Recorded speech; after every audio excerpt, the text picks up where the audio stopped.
Hi, everybody. Welcome to our session today on capitalizing legal analytics as a competitive advantage in California state trial courts. Really excited to chat about the state trial court data and analytics and how you can really leverage some of this data for your practice.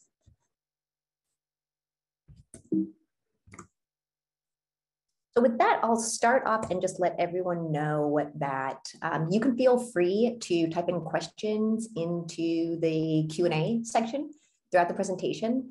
I'll also try and leave us some time for Q&A at the end as well. And a little bit of background on me. So I'm Nicole Clark. I am co-founder and CEO of Trellis.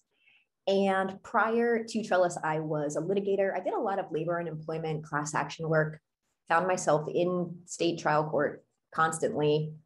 And so Trellis was really born out of my own frustration in trying to access state court data and find out information on the judges that I was actually appearing before and opposing counsel. And from a high level, what Trellis is basically think of us as a Google for state trial court data. And then we layer analytics on top of it. So information that you would otherwise need to go to Los Angeles Superior Court and Riverside Superior Court and Orange County. Really, you can search across one interface and then layer analytics on top of that data as well for state court practitioners. So today we're going to go high level over a couple things. I'm going to start out with judge analytics. So how do you find out information on the judge that you've been assigned to? And how do you make decisions very early on in a case? Then we're going to talk about motion drafting and how to use trial court data to draft better, stronger motions. We're going to chat zoomed out a little bit on valuation and verdict analytics and making some determinations there. Some overall state court research, strategic thoughts to keep in mind.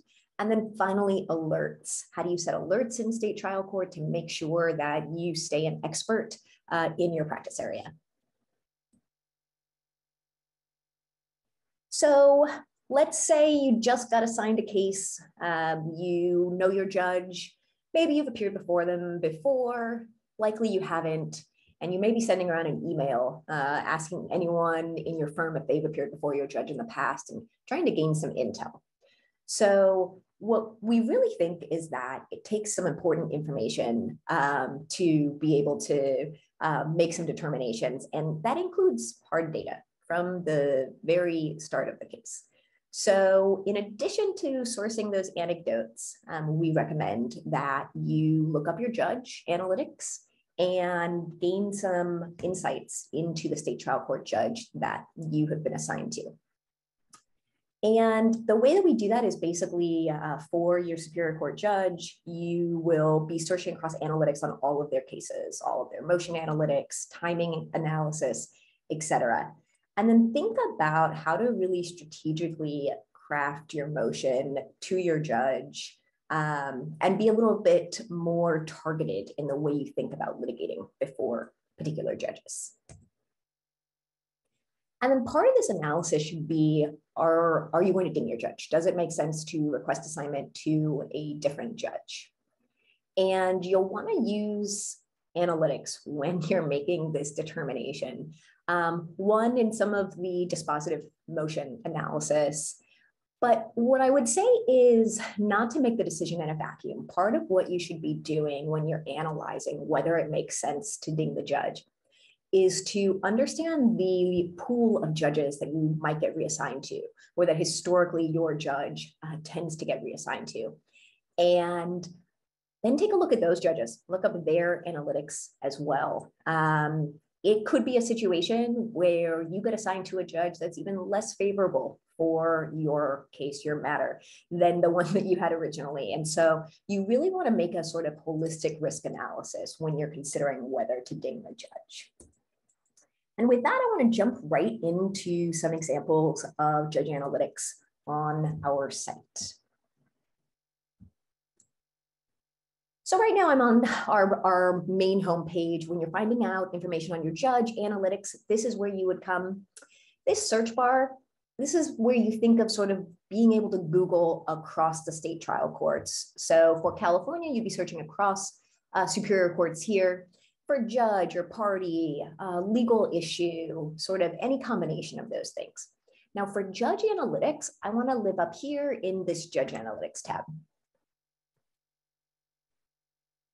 And I'm just going to search by last name. So let's say maybe I'm before Honorable Hamilton. I'm just going to click on their name.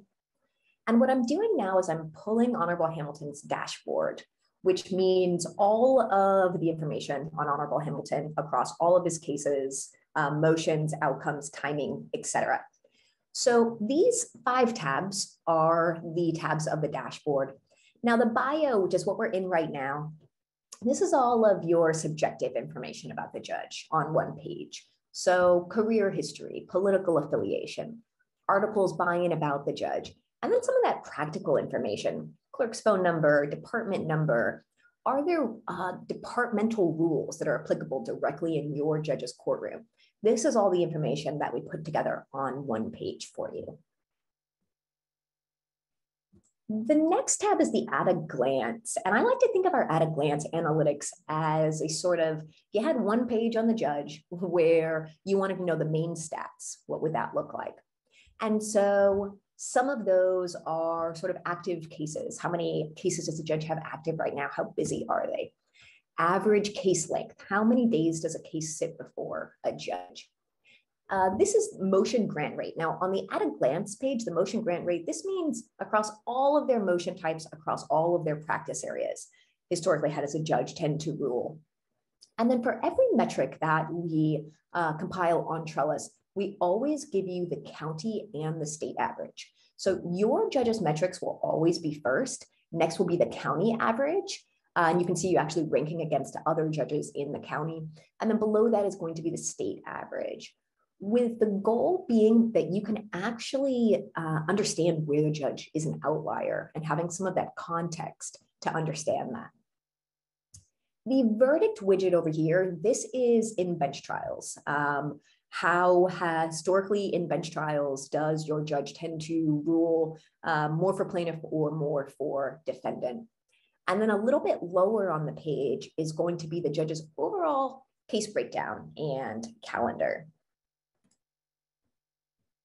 And one thing to note is the entire dashboard is extremely interactive. So everything that you click on will open additional pieces of information for that. So if I'm clicking on this tiny property, then I'm going to see what does that mean for what type of property cases the judge has.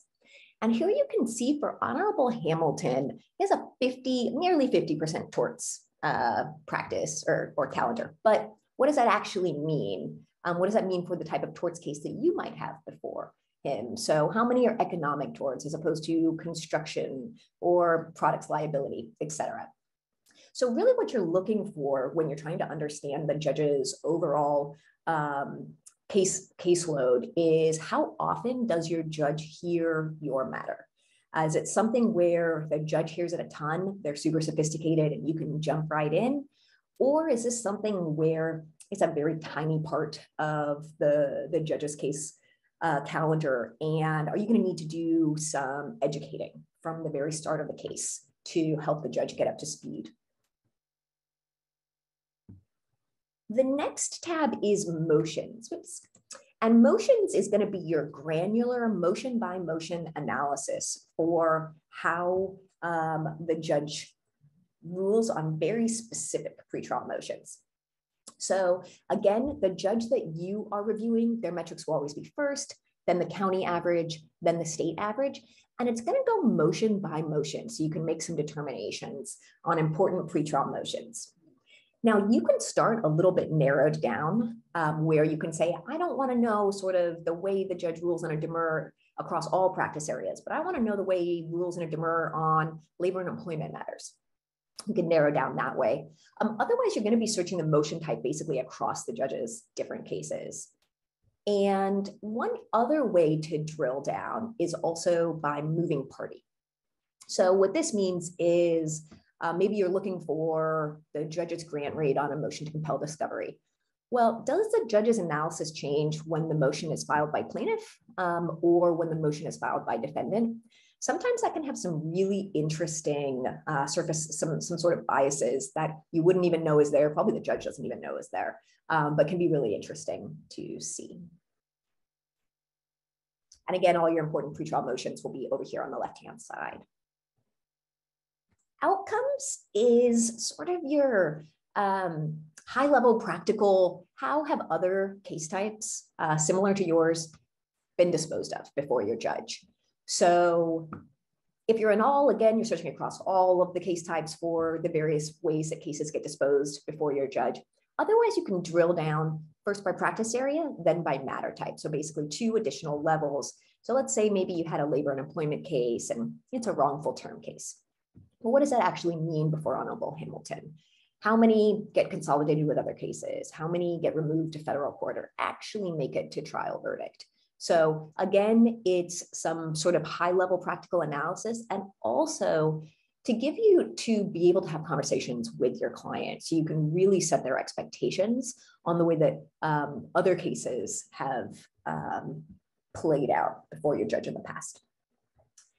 And finally, milestone analysis. So what this is timing, very similar to outcomes in the way you can break it down, but high level, this is going to be timing expectations. So how long does the average case sit before your judge?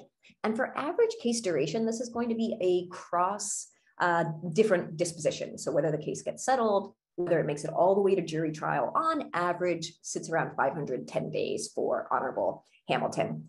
That is a little bit slower than the county average, but actually a little faster than the state average. So you're sort of in line there.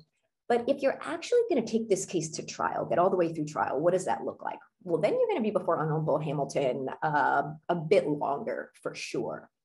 Now, again, that is interestingly going to be a little bit slower, but not by much, than the county average, and fairly close to the state average. But you are going to sit there a while longer from your sort of average disposition, which likely is settlement of some sort throughout the case, and actually making it all the way to trial.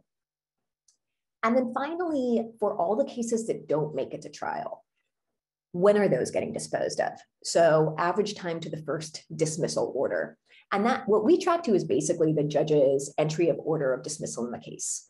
There's a variety of ways to think about a case being closed out. So we look at it from the very first dismissal order entered in the case.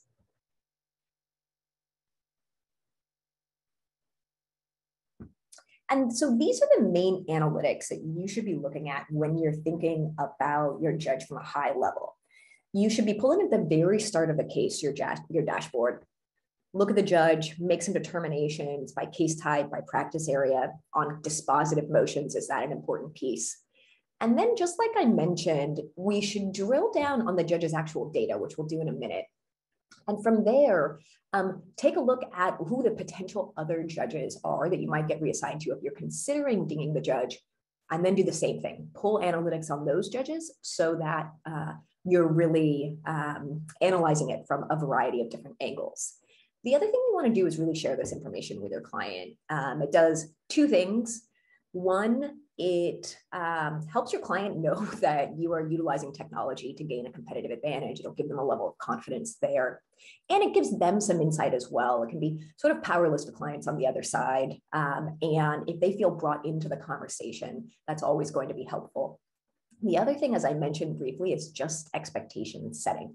If it's going to be a very difficult case before the judge that you've been assigned to, good to know that up front, set the client's expectations very early, and then you're not managing expectations on the back end, but instead you're all going in with expectations set from the start. So jumping back to contextual judge research for a moment, we dove deep on the high-level judge analytics, zoomed out view of the judge.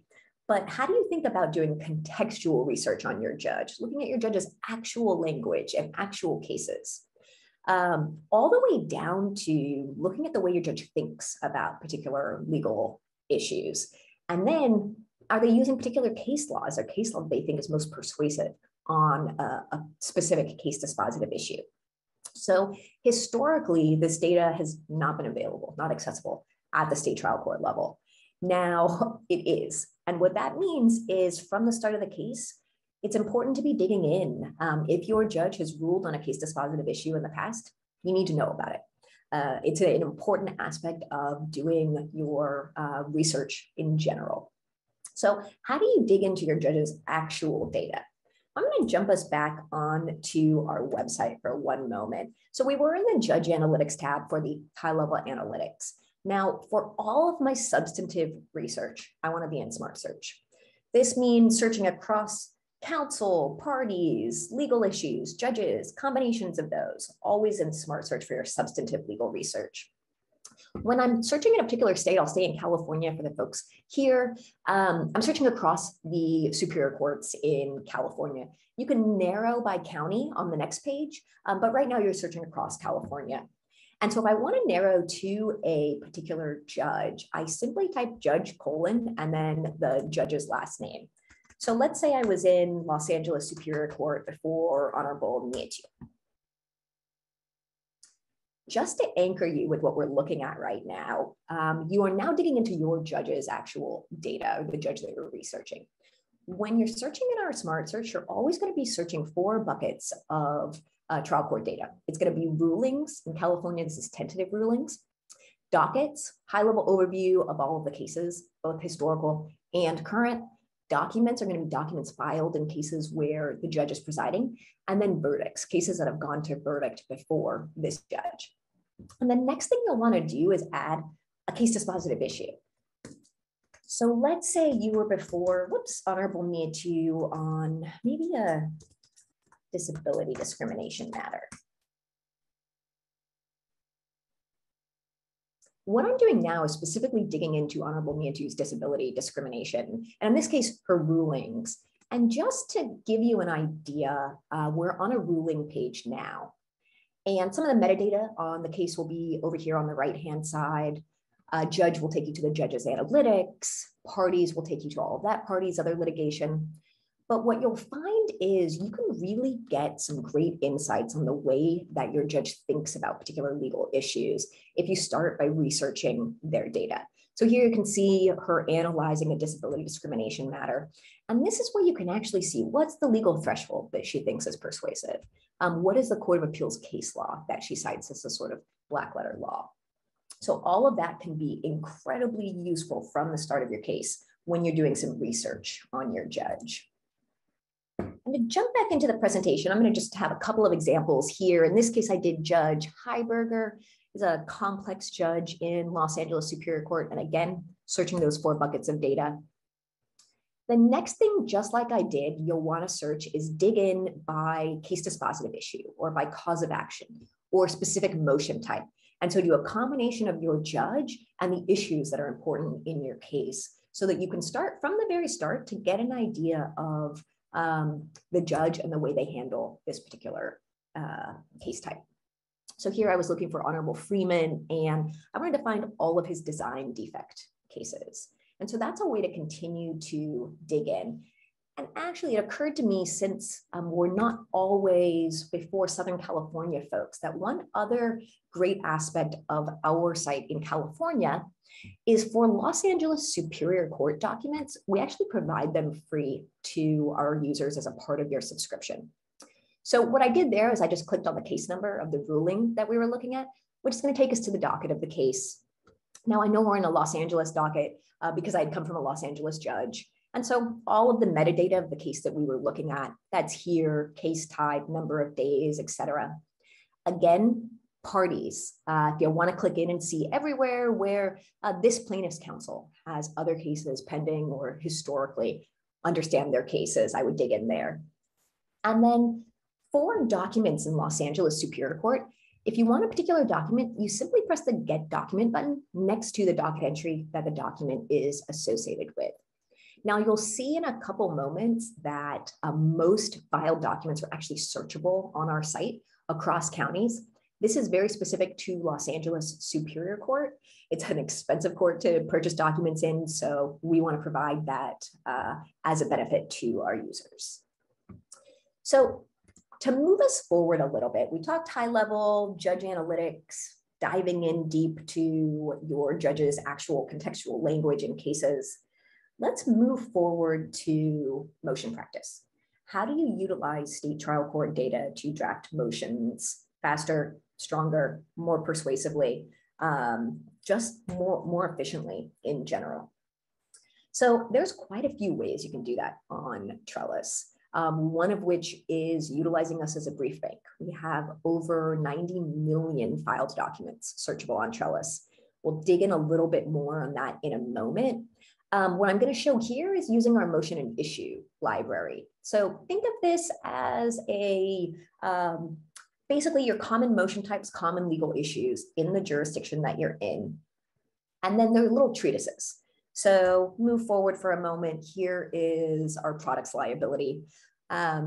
Now, we're going to give you some basic information on everything you need to know for the particular legal issue or the particular motion type to bring that motion or to litigate that issue. What's the legal threshold? Are there timing requirements, discovery requirements? So all your basic sort of treatise information. Now, why are we different than a Rudder Guide or any other treatise? Well, two things. One is anywhere where you see the highlighting, it's because it's the most commonly applied legal threshold in the jurisdiction that you're searching in. So I like to think of it as the difference between Westlaw telling you, academically speaking, what should the Court of Appeals case law be? And Trellis telling you, practically speaking, what are judges in this jurisdiction actually applying right now? So it's a much more practical analysis. And we can tell you from the data, it is not always the same. It can vary wildly between judges. And so it is really helpful, again, to kind of set expectations where the judge is applying case law that is different than you might think if you were simply searching the Court of Appeals data. The other thing that we do is map you directly into trial court data dealing with the issue that you're researching. So over here, examples, these would be rulings on products liability cases that we think are really good primers for the way that judges in this county think. And then below that are going to be documents. So documents related to whatever the motion type or legal issue that you were researching. And this is just a way to, again, get practical analysis. How are these issues, motion types actually playing out in the county that you're in? Here. All right. Here's another example. We did a negligent and intentional infliction of emotional distress, digging into cases by that legal issue. One of the things that I used to do in practice, and I utilized our data for a number of years before jumping, and it was really wildly useful for my motion practice and helped me be incredibly successful. And one of the things that I did was I would find a recent ruling by my judge, and I would use that as an outline for my motion to the judge. So I could see the way the judge sort of organized the analysis. I could see the case law that the judge used, and basically just use that as the same organizational structure for your motion back to your judge. I guarantee you, you will be setting yourself up for success, even if you just organize your motion in the way that the judge thinks about the elements of the particular cause of action. The other way, as we mentioned briefly, is use us as a giant brief bank. So you are no longer limited by your internal document management system, by how many of this particular motion you've written in the past or somebody else in your firm has written in the past. Instead, you have 90 million filed documents to search across. And every strange procedural issue you could come across has at least been hit on once before and will at least give you some basic insights into preparing you to draft a motion for that particular issue. So really useful. The other nice thing about utilizing previously filed documents as sort of an outline or skeleton for your motion is you're not operating blind anymore. If you're pulling a document on the document management system, you don't know if the person who wrote it was a particularly good writer. You don't know if the issues were particularly on point, if they won. On Trellis, you can actually work backwards to starting only with granted motions and only looking at those to use as your outline. Motions that were actually granted before your actual judge. So there's various layers that you can dig in to really set yourself up to use an incredible outline that's just going to put you miles ahead of where you would be if you were starting from scratch or from something that wasn't as on point. We talked about this, utilizing us as a brief bank in general. And here's some examples. We're on a document page right now. You can actually search the entire document. You can scroll through the entire document on our site before deciding to download it. So you can see, is this useful? Do you care? And only actually download documents that are going to be useful for you. Maybe in this case, I was looking for a motion for summary judgment. Maybe I didn't want the memo of P's and A's. Maybe I wanted to find the proposed order. Well, a nice thing I can do is simply jump in if this case was on point and otherwise seemed helpful, jump into the docket of the case, all of the other cases filed, and then find that proposed order that's going to be useful for me. And then again, for parties listed, clicking on the party will take you to other parties' information. Here's some examples. I did a Johnson & Johnson and products liability and memo. I wanted to see if Johnson & Johnson had some other memorandums, points of authority on their products liability issues that other attorneys had filed. Class action settlements. This is one of my favorites. I did a lot of wage and hour work, so it's partially why it's one of my favorites, but because settlements have to be approved by the court for class action cases, for PAGA cases as well, all of those settlement figures are there waiting for you to really dig into. So you can get some incredibly useful information, all of your motions to certify, for final approval, preliminary approval. Your life is going to be much, much easier, and you'll have insight to be able to think strategically about settlement, as well as to talk to your client, to talk about potential exposure. And again, do that early and often. Class action cases, particularly wage and hour in California, and can build up very, very quickly. So what are some other ways to think about searching file documents really strategically? Well, on our site, you're actually searching the body and text of filed documents. So anytime you're searching in our search bar, you're not only searching the document title or the case name. Instead, you're searching the body and text of that filed document. So you're able to find pieces of information that would otherwise be hidden, that you would never know existed, but you can surface them on our site. So whether it be really unique legal issues, particular case law that's cited, unique motion types or outcomes, or combinations of that, a motion type before your judge on this issue. My favorite aspect is really mixing and matching. I want to see everything that my opposing counsel has filed before my judge in the past on a particular legal issue. And you're just going to use and as your terms and connector.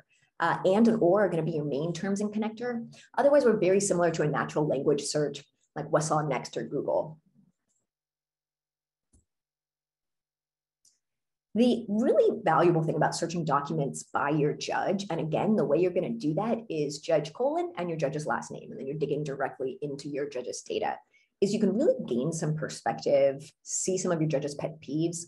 Often judges have sort of evidentiary pet peeves. And if you dig a little bit into other documents filed before then, you can get some great insights and sort of be prepared from the drafting process, rather than getting a motion denied on a technical ground that you could have seen earlier if you had done a little bit of research into previously filed motions. Here I did an example. I was looking for motions to compel arbitration before Honorable Cromland. So again, judge : judge's last name, and motion to compel arbitration. And then I was digging into the motions filed before her. Searching documents by party is another useful tool.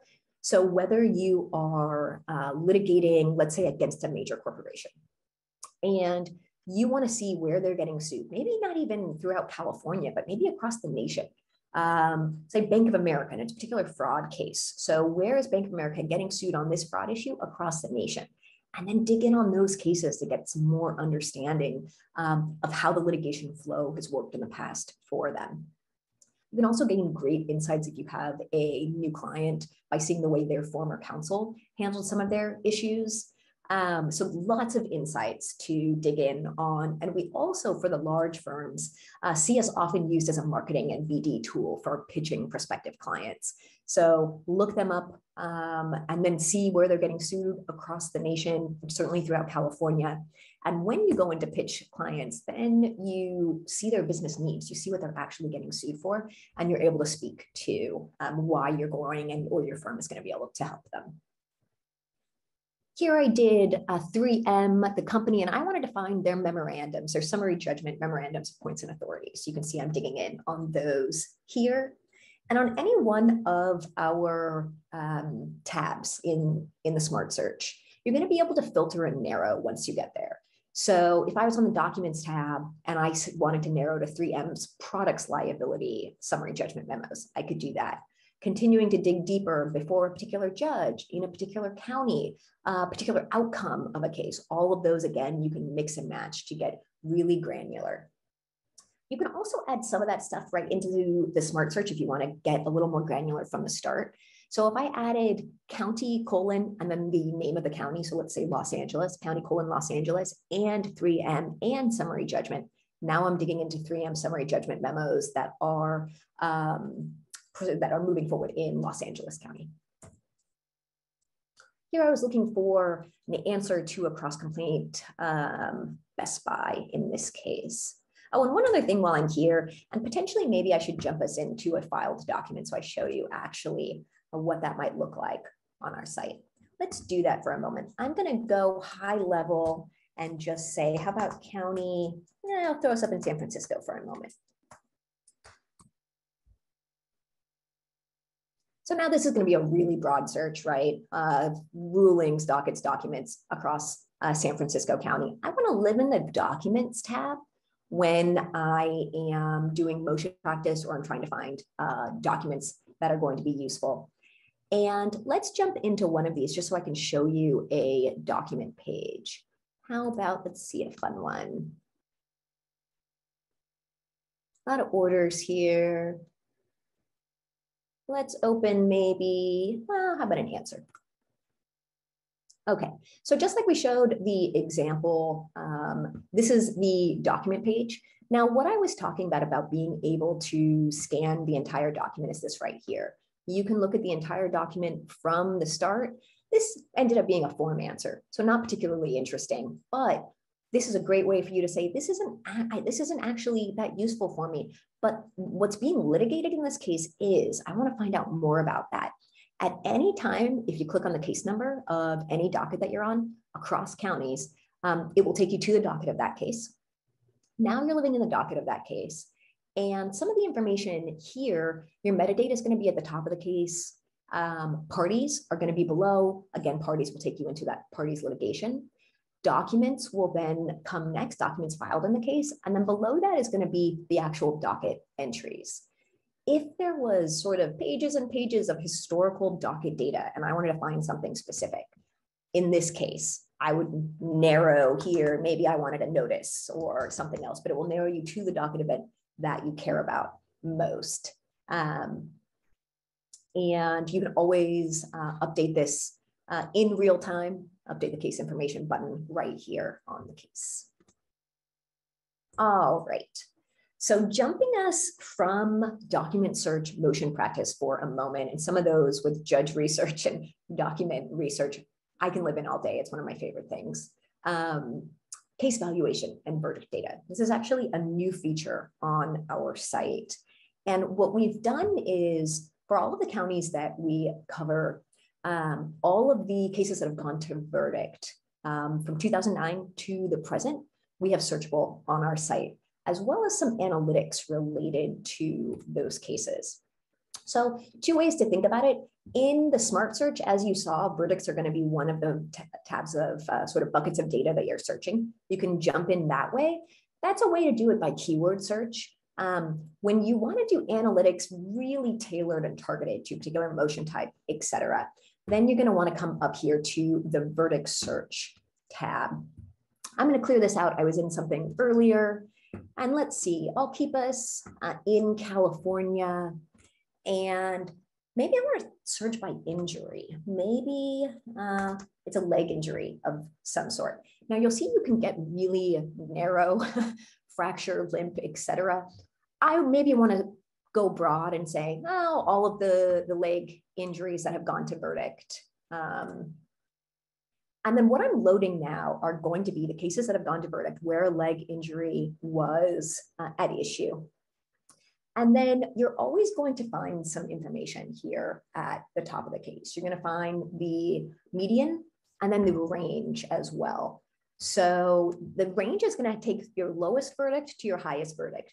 Now, the reason that we do a median is because average can often be thrown off by really high verdicts or really low verdicts. And here's an example. There's a 417 million verdict.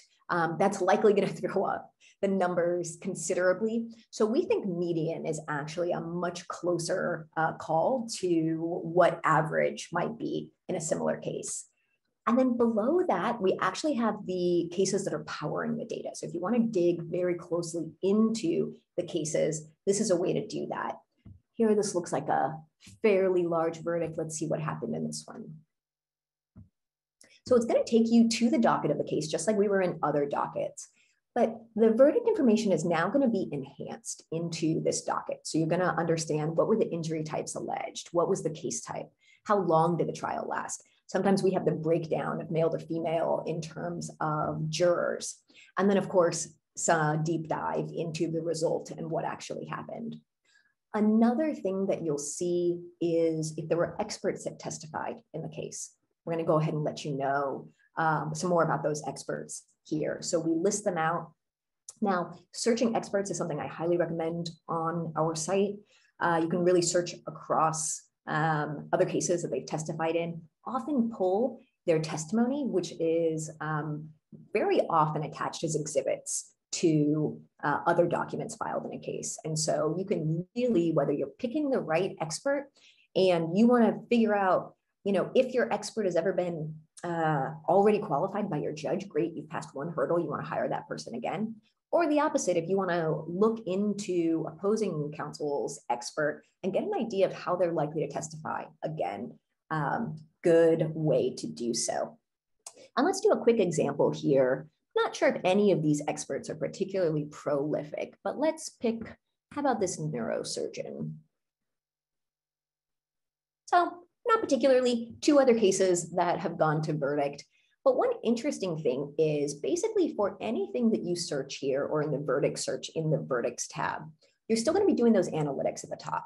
So if I simply wanted to see what verdicts look like for other cases where this expert has testified before, now I'm loading that information. So median of around 500,000, but go all the way up to 8 million. And well, not as helpful, it's about a 50-50 split for the two cases that went to verdict before him. And then of course, how did those actually end up? Verdict type is going to be over there. So this is an extremely useful way to think about valuation, to talk about it with your client, to talk to insurance adjusters about the way other cases have come out, and to get some of that insight, not only sort of what was the case and what was the verdict, but actually digging in. What was alleged in the case, and then going deeper, actually pull the documents that were filed in that case. Can you gain insights from that? Can you see the jury instructions? Can you see the actual verdict form? A lot of times you can dig into that granular information, which will really make a difference in you understanding if the case is very similar to yours or not. All right, took us through verdict information. So we're good there, but a really fun aspect, way to share information and to understand sort of case valuation exposure, and to think about staffing cases as well, which are the ones that are going to be bigger and that you'll need some extra help in, et cetera. We dove in. Now we're just going to talk about strategic state court research. So what are some other things to think about when you're searching across state trial court data? Now, one is, we talked about digging in on judge analytics. We talked about verdict analytics and motion practice.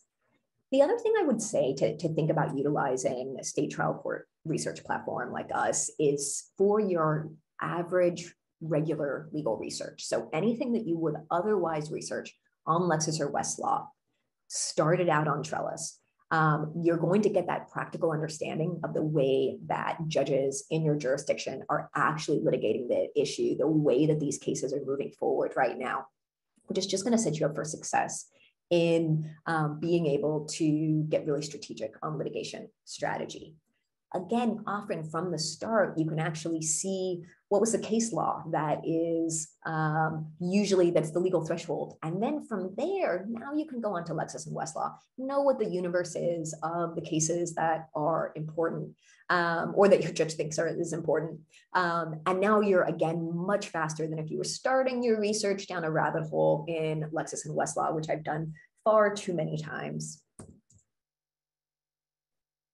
Here was another example, just general research. And then we talked about a couple of these, but what are some other ways to think about getting strategic with your research? So again, searching experts. I like searching jury instructions. It is one thing to start a case with, let's say, the state-sponsored jury instructions cases, and to think about how do you go backwards from proving those. It's even better to start with jury instructions that your opposing counsel has issued in the past that have been approved by your judge and by juries in your jurisdiction before. You can have some incredible insight there. And then again, jump into the verdict forms. What did the jury understand? What didn't they understand? Lots of ways to get strategic there. Motions to disqualify or 170.6 motions. How do you dig in on those? Look up your opposing counsel and 170.6 and see what are the judges that your opposing counsel tends to ding. Has your judge ever been disqualified? Has opposing counsel ever moved to disqualify the judge before? Why? Get some understanding of insights there. We talked about class action and complex cases. Good faith settlements is kind of another example of how you can gain insight into what would otherwise be private settlement information. So with good faith settlements, when you have a multitude of defendants, if one defendant wants to get out and settle, they do have to have that settlement approved by the court. And in that situation, the settlement fees, the confidential settlement otherwise would be confidential, is viewable, so you can gain some great insights from those types of documents as well. Arbitration is another one that I would recommend. Always look up your arbitrator. If they were previously on the bench, we will have analytics on them, on how they ruled when they were on the bench. Another thing you can do is search the confirmation orders and awards for arbitration to dig in and see a little bit of insight on what otherwise is really a black box. Now, digging into opposing counsel. So in the same way that you research your judge, you would research a motion, you should really be researching opposing counsel from the start of the case. So historically, not much information. You're maybe, gathering information from others at your firm. Now you can actually dig into their cases, to their filed documents, to their data. So start out with a search. In this case, I think I was picking on Gibson Dunn here. So with the firm or an individual attorney, I like to do both, depending on the county. The court may have listed only the attorney as appearing counsel. Sometimes they only list the firm. The nice thing in our document search is because we search the body and text of filed documents, often in the caption of the case, you'll be able to find out either the firm or the attorney that was actually doing the motion practice. Again, because we search the body and text of the documents, that will come up in your search results. But from a start, what I recommend doing is actually searching in the docket search.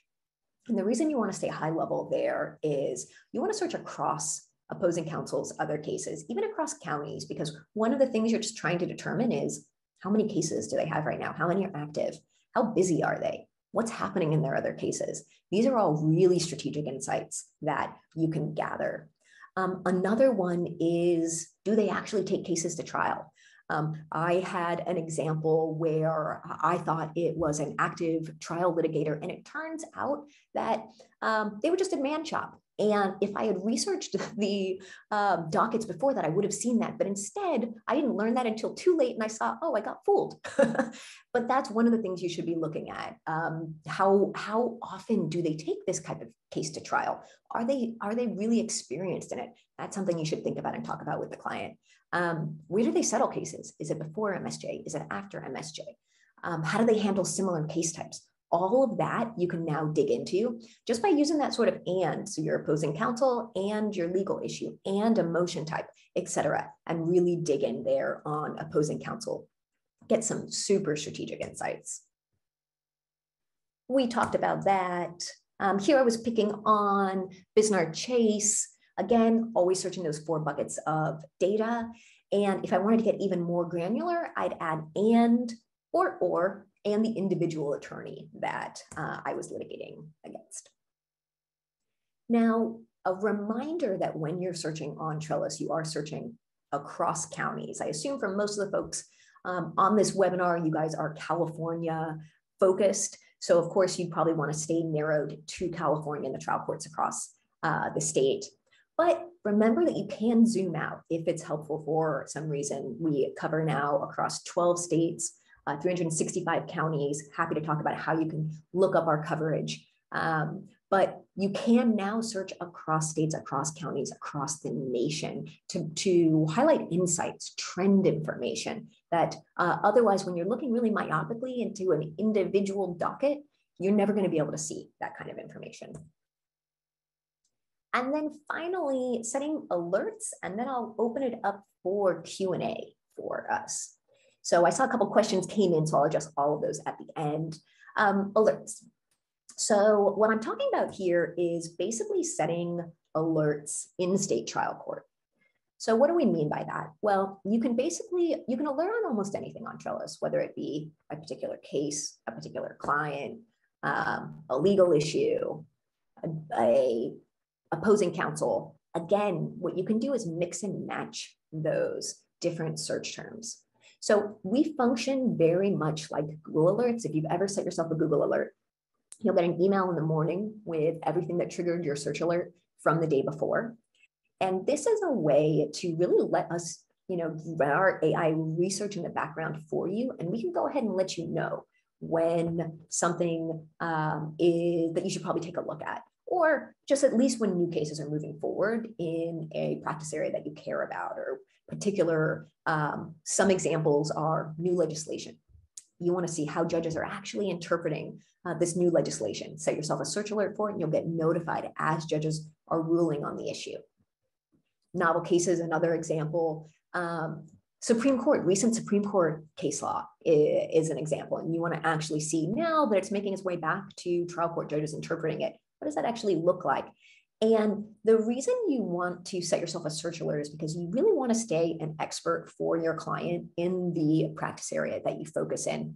You want to be able to provide them a massive amount of value there, but it's also a risk mitigation. You want to be able to let them know really early if there's something coming up that could end up being an issue for them. You want to try and be proactive and help them that way. And really quick, you can actually set yourself a search alert for almost anything. So let's say I wanted to set myself an alert. Maybe I looked up this expert and there wasn't a huge amount of information about him, but I wanted to know every time going forward that this expert was testifying in a case. Then I would go ahead and run this search. And what you'll see is this topic right here. And that means it's going to basically set myself a search alert, in this case for this expert. Now it says, hey, you've added your alert. That's great. One of the nice things is you can add other recipients. So if you want other folks on your team to also get these notifications, great. Simply put in their email addresses. You can even add folks externally if you'd like them to stay aware. And then one of the things we see sometimes is maybe you want to set it for your associates and let them focus on it, but you don't want to come into your inbox. Totally understandable. You can exclude yourself and send it to other folks. So the alerts are really, really customizable. If you ever want to control all of your alerts, you can do it a couple ways. One is jumping in right here and you'll see the alert settings. The other is in your profile at any point, you'll see the alerts tab. You can jump in here. And now we're on the alerts control panel. And we find that most folks actually enter in their alerts while they're searching in Smart Search. So a case will pop up that you care about and you'll set yourself an alert for that case, or the judge, or the particular legal issue that you were searching at that moment. But if you wanted to just come and set searches by docket, you just wanted to follow a certain number of dockets, you could always come here or add a lot of alerts at once. You're going to type in whatever you want to be alerted on and then the jurisdiction that you want to watch. And then you'll see here, I have way too many alerts set.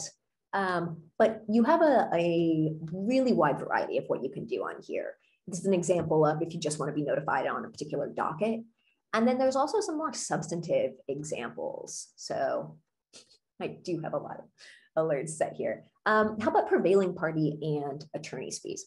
This is an example where I wanted to get notified. I wanted to understand everywhere that prevailing party was being defined in a fee motion. So set myself a search alert prevailing party and attorney's fees. Now I'll get notified as judges are ruling on those issues. And if I have any question about whether my search was narrow enough, you can always come here to the preview. And what you'll get is an example of what you would have gotten if you had set the alert the day before. So dockets are going to come first. A little bit lower are going to be the rulings that are hitting for your search terms. And one of the things I like to do here is dig in a little bit, and maybe I realized that I didn't want to see prevailing party defined in fee motions in general, but maybe I wanted to see everywhere where Gibson Dunn is defining prevailing party in a fee motion. So then great, I realize I haven't made my search narrow enough. And what I want to do is just come here to the little edit pencil, add and Gibson Dunn. Now I have narrowed down to really, really relevant search terms. So I like the preview just to make sure I've gotten narrow enough. Then we have some examples, suggestions at the bottom: parties, topics, companies, judges. Again, my favorite is always going to be the mixing and matching of watching legal issues and being able to stay aware as some of these legal issues are moving forward before different judges. Watching judges split on particular legal issues and just staying up to date can be incredibly useful. All right, I have mostly gotten us there. We talked about alerts. We talked about judge analytics, judge research, verdict research, motion practice, and some general strategic searching. What I'd love to do now is open it up to Q&A. I know I've talked to everyone for quite a while, and I do see some questions down here, so I can start with those. But again, if you have additional questions, throw them into the Q&A or into the chat. And of course, here is my contact information. If you want to reach out to me directly, more than happy to chat about anything as well. So let's get into some of this Q&A. So is this available for federal court as well? So it is planned. Right now, we're focusing on the state trial court system. It is a system that, as you guys know, is wildly fragmented and difficult to acquire data in. So we're really focusing our effort and resources there. But yes, the long-term plan is basically to cover across the trial courts, both state and federal. We look to have the remainder of the nation by the end of this year, early 2023, at which part we'll start to open it up to federal trial courts and district judges as well.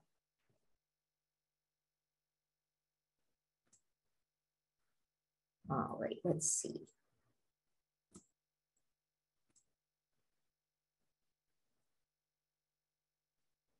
All right, how is Trellis price and how long do you have to enroll for? Great questions. Trellis is basically usage-based is the way that we like to think about it. And that helps you try us out, make sure that it's useful. As you really develop a ton of usage and understand the value, price goes up into a higher tier. So, but what we do is we give free trials. And we think that this is the best way to create champions. So you can go onto our website and sign up for an individual 14-day free trial. Now that can let you dig into some of this data yourself, really see the value, see, you know best what's going to be useful for your practice. And we love folks digging into our actual data so they can see for themselves. Now, one thing I'd add to that is we also do enterprise trials, which means if this is a tool that will be useful at your firm, and we do find that we have a wide variety of between plaintiffs firms and your large AM 100 that all use us regularly. And what we do for that is an enterprise complementary trial. So you get a couple folks together and we go ahead and give the entire firm access. And we give a demo and tutorials at kickoff, and then again, let you guys dig in. At the end of that trial, we can decide for ourselves if it makes sense and what sort of usage tier to start out on. We have very affordable usage tiers to start out with. So if you just want to start out with basic access and try it out, it's about $100 a month, all the way up, obviously, to sort of unlimited firm access monthly. And we can talk about that. And if you would love to set up a trial, demo, tutorial, enterprise trial kickoff for your firm, simply reach out to info@trellis.law. We're happy to help you get set up there.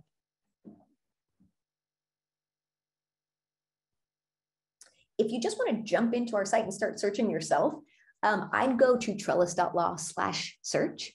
Jump in and you'll see, you'll be able to do a certain number of searches before it'll ask you to register and give us your email and then continue on. But definitely one of the ways to just dig in. I'm a total nerd, so there's ridiculously interesting information on there. I like searching sort of lawsuits against whatever recent President Trump was a particularly fun one, but there's so much interesting information that is, you know, within our trial court system that doesn't get surfaced very often. How often is the data updated? Great question. So a couple of things here. Let me take you to our site for a moment. And if you have any questions on specific coverage, and then I'll go into how we update. At any point, you can jump onto any one of our pages and see at the footer of our page, our coverage. So for California, you want to stay in California. And then what you're seeing are going to be all of the courts that we cover. These are searchable tentative rulings across all of the courts that you see here, as well as searchable dockets across all of these courts. When you see a county that we cover, and it'll be listed if we cover it, then that means we have searchable docket history for 15 years, going back from today, 15 years, often actually now in this case, 16 or 17 years, but I go with that 15 number because it's in my memory. And then of course, moving forward, cases as they're getting updated and new cases getting filed. And one way to know that we cover searchable filed documents is you'll see the little asterisk next to the court. And that means we have all of the filed documents searchable across that county. For searchable filed documents, it's going to depend on the county. Some counties got better at digital and e-filing much sooner than others. So we're going to see anywhere a range from sort of 2012 to some counties which still aren't online. One thing I would say is we continue to add depth to our coverage. So if you don't see a county that is really relevant to you, one, ping us and let us know. We love hearing that so we can help prioritize.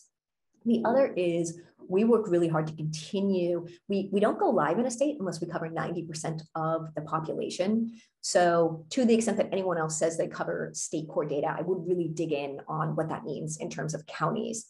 We go live when we have most of the state covered, but we'll continue to backfill with smaller counties.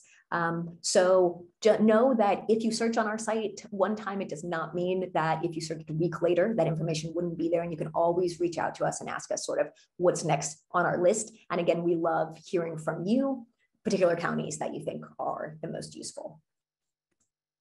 Oh, I didn't answer the actual question, which was how often is the data updated? Okay, so we talked about coverage for a moment. And let's just look at any one of our dockets for a second. I'm going to stay super broad here just to jump into a docket. So we have a whole variety of ways that trigger us to go back and refresh case data. For tentative rulings, those are coming in every 24 hours, dockets, documents, et cetera. There's going to be by county a different refresh schedule, but usually you can assume 24 to 48 hours. We have other triggers, which is if something's on a calendar, it triggers us to go back and see if documents were filed. But at any point, if you go into a case, and let's say, jump into one. So let's say you were in this case, 2012 case, not as helpful, but let's say it's super recent and you appeared that morning in the case and you know that something happened and you don't see it yet in the docket entries. What do you do? Well, on any one of our docket pages, you can always come right here to this update case information. What that does is it moves this docket to the very top of our queue. We go back and refresh it in real time for you, pulling any updated docket entries and any updated documents filed in the case that are available.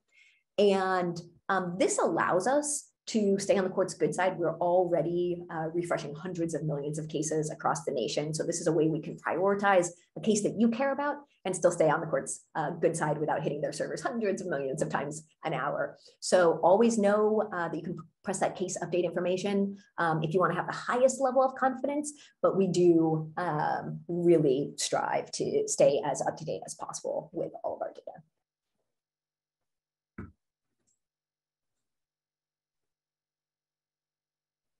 Judge analytics, do they separate out limited and unlimited civil cases? What we find is that certain judges, and this is going to depend a little bit on county, it's actually a very interesting question. So the answer is no, but what we find is certain judges tend to mostly hear the unlimited cases or mostly hear the limited cases. But that's a phenomenal question. It's certainly something that we could think about because you're right, it will be wildly disparate where the two types of cases are. We find that by judge, there's usually a pretty good breakdown, but I'll talk to product about that. I think that's an interesting idea. And on that note, I'll actually add that as well. We have an incredible engineering team. We are very, very lucky.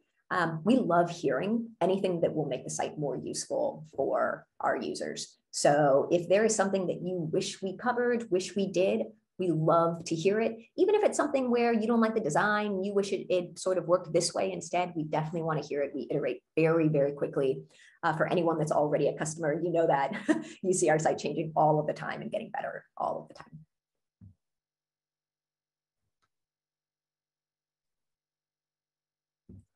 Do we have plans to develop predictive analytics? If so, what kinds of questions are highest priority for predictive algorithms? So this is a much larger question, and the answer is yes. Those are already in development. One of the things to note is that state trial court data in particular, unstructured data. So this is data that court to court has absolutely no structure, which means that there weren't classification systems that we could use to start with where we could train algorithms and write an algorithm for, because the structured data to train the algorithm didn't exist before us. So what we have done is a huge classification effort, and we actually classify not only sort of case by case, docket by docket, we actually go docket entry by docket entry. And the reason is, so I'm sure you know, sometimes judges will sub in and hear a particular motion, and we need to make sure we're attributing the ruling or the order to the correct judge. And so there is just a wild variety of difficulty in making sure that all of this data is classified properly, which then feeds into what we're talking about here, which is developing the predictive analytics. So yes, those are in sort of production development right now, continuing to tweak.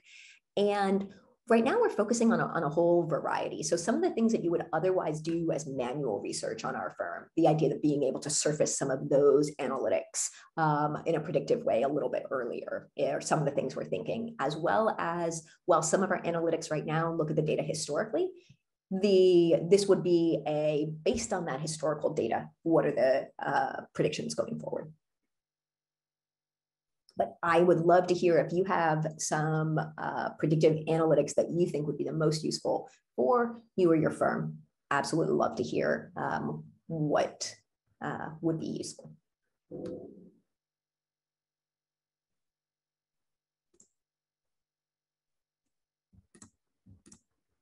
I think we're a couple minutes over already, so really appreciate everyone tuning in today. Really excited for you guys to hopefully jump in and see if state trial court data can really, and analytics can really dramatically change the way that you think about practicing and being really strategic. And again, if anyone has any questions or wants to set up a trial, feel free to reach out directly to me. I'm Nicole@trellis.law or to info@trellis.law. Thanks, everybody.